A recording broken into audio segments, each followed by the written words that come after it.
Alors, l'ouvrage dirigé par Jean-Louis Laville autour de la question de l'action publique avait un panorama assez large qui est celui de l'économie, de la sociologie et du champ politique. Celui publié chez Routledge pose plutôt le focus sur la question organisationnelle, sur la question de la gouvernance, la question du management, qui sont des questions très importantes lorsqu'on doit avoir une réflexion intéressante en termes d'économie. Aujourd'hui, nous avons profité de cette matinale pour faire valoir la capacité des associations à co-construire l'action publique, à coproduire de l'intérêt général aux côtés des pouvoirs publics. Les publications des sociologues, des chercheurs qui s'intéressent au mouvement associatif, au monde associatif, sont aujourd'hui très précieuses pour nous parce que dans notre travail de lobbying et de valorisation du fait associatif, elles nous apportent un corpus théorique mais aussi une prise de recul, une distance qui est très enrichissante pour nous, acteurs associatifs qui sommes dans le quotidien.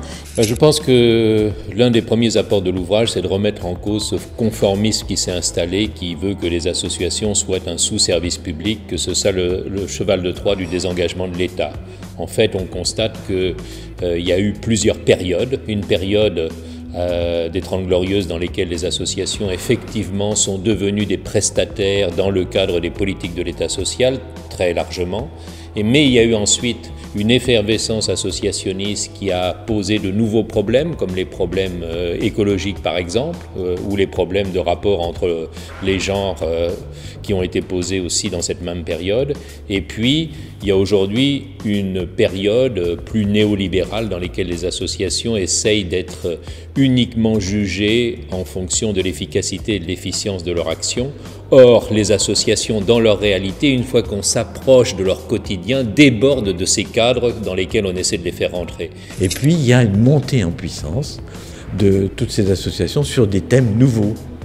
Ce que je voulais signaler dans mes interventions, c'est à quel point, dans les évolutions du politique, ce mouvement associatif prend sa place comme un élément, un acteur vers ce qu'on appelle une seconde transformation.